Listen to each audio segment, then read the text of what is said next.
The first topic I'd like to address is worldviews. As much as we try to pretend like we have everything understood, the most important and fundamental thing that we have is a worldview. How we perceive the world, what we determine is truth, and how we determine it is truth. And the interesting thing is most people take a stance of worldview, but they don't actually take a stance of worldview, right? It's the atheistic. What I see in front of me is all that is. It's all that ever was, and there's no way to understand creation.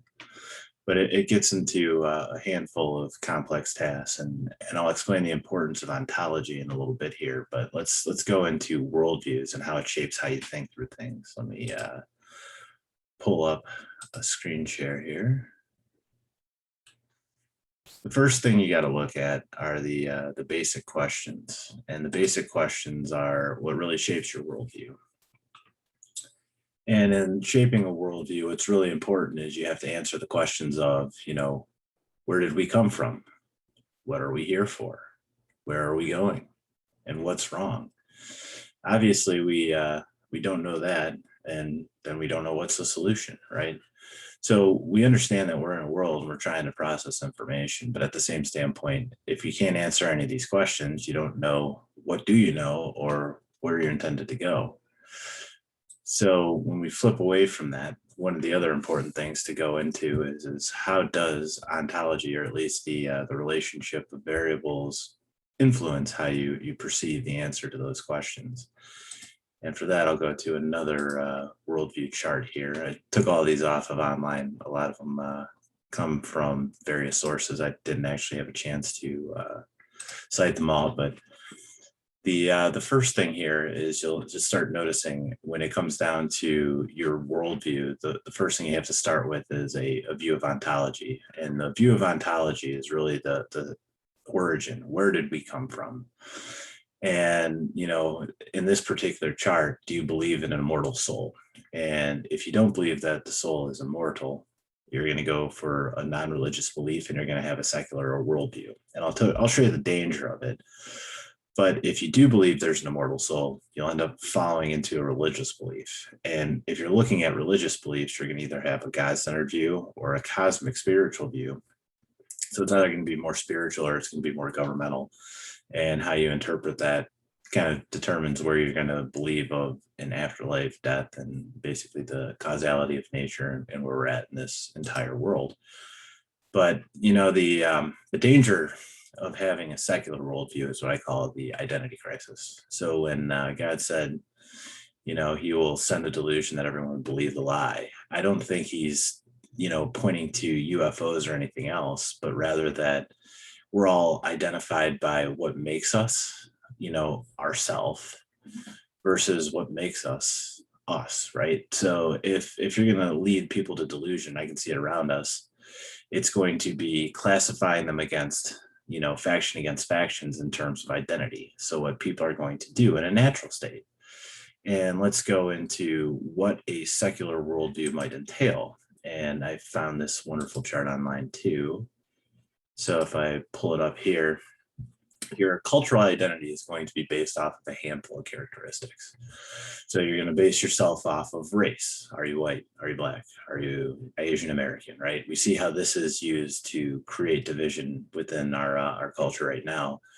It's been that way for years and years, right? Ever since Babel happened, race and ethnicity has always been an issue. Gender, whether you're male, female, or what I call the questionable confusion genders, which creates a whole litany of problems, but I'm not going to go there. Age. So if you're younger, if you're at a parent age, or if you're a senior, obviously you have different perspectives of life in terms of what's your goal, what you need for income, how you gonna survive. Your status or your class socioeconomically, obviously, poor versus rich, middle class versus everybody else. I mean, we see all of that issue there too. Another one's what's your religion? What is your belief in terms of, God, no God, spiritualism, you name it. And their sexual orientation. So you got your gender and then you got what you do with it. Obviously, they're two separate entities, and apparently they've been confused in New York and all these other locations. I think there's 5 million different forms of gender when there's really two. And then there's a bunch of these, right? So what you do with this, but there's also language. So how do you speak? What culture you come from? Obviously, there's tons of languages out there, English being fairly dominant, at least for the current time frame. Then there's mental and physical ability. This is normally where capitalism would show that people who are higher on this end end up getting more, and people who are lower on this end end up getting less. But that's also based on a cognitive set of variables and what you determine to success, right? So this is the danger of what I'd call a naturalistic worldview. In a naturalistic worldview, these are your be all end alls, and then everybody starts planting themselves in what they identify with, and eventually something's going to reign supreme because eventually somebody wants to conquer. We're all under a power structure of some sort. On the religious front worldview, there's a completely different perspective of worldview. And the worldview is based off of larger scale questions. And I found this chart, which was actually a very, very concise version of it.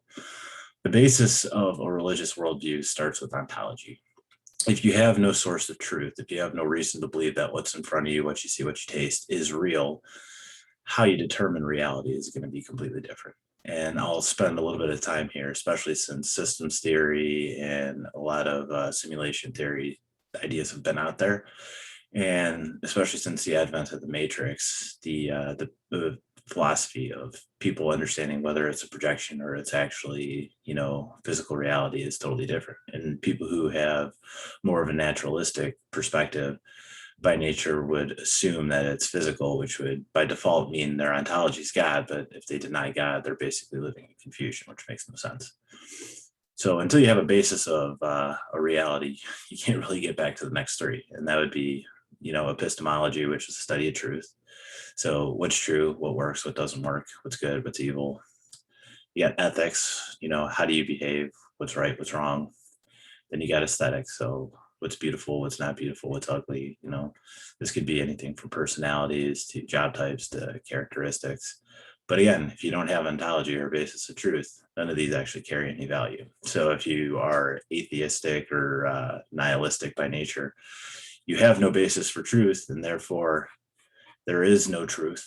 There is no study of goodness, and there is no definition of beauty. It's all relative based on your natural position. So unfortunately, as much as the atheists carry a lot of logical backgrounds, they're operating code within a code, right? So they don't have a point of ontology. So if they're arguing something, they're basically arguing with no fundamental truth. And if they're arguing with no fundamental truth, they're basically arguing against the wind. Or as the Don Quixote argument goes, they're chasing windmills. They're not going anywhere.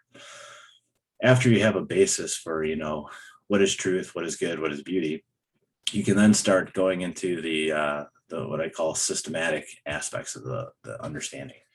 So one would be theology. So how do we understand the system of God? What was God trying to do? Why are we here? Where are we going? And I think there's been a lot of messages here where I studied theology in my master's degree. People make assertions, and a lot of times it's one-off verses, and they make conclusions without actually going to the fundamental basis of what God pointed to, which is the goal is to become like Eden. So we have to go back to Eden to understand where things are now. It's also to become a loving family. I mean, everything in scripture points to loving family. Even Christ said in Matthew 22:36-40, love God with all your heart and love your brother as yourself. Upon these the law and the prophets are written.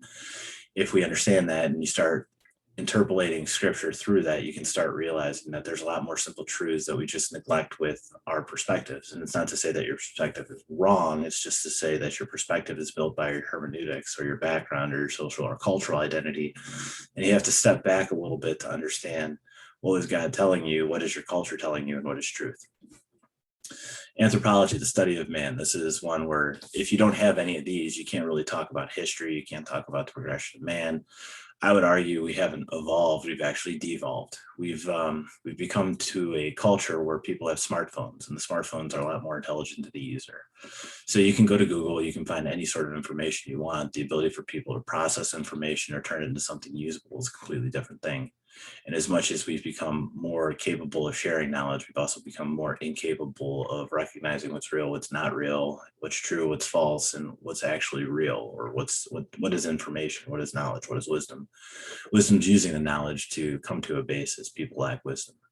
The other one's natural philosophy, which is a study of nature and how things operate. Now, depending on your ontology, obviously there's a lot of different ways that this can go, but you have to realize until you have ontology, then you can't get to these levels. If you don't have these levels, whether it be epistemology, ethics, and aesthetics, you can't really come to what is the nature of God, what is the nature of man, and what is the philosophy behind nature. Again, this is a simplified version of worldviews, but unfortunately, it shapes everything around you. And either you go into a deeper study where you understand the world you know, or you're stuck in that basis of naturalistic truth. And if you get everything based off of naturalistic truth, obviously it's going to be power, might, and everything that, anyone with some sort of philosophical background would sit back and say that's not the intended purpose of creation. But again, realize that how you perceive the world, your worldview, has a big difference in terms of how you're interpreting things. And I'm going to explain in the next video how this bases into hermeneutics. I'll eventually get to the point where I'll start breaking down some of the doctrines within the church that are shaped by a worldview where they're not understanding the perspectives of other people. And as you go through it, everything will hopefully make sense. If it doesn't, we'll certainly answer questions in the comment section. So thank you.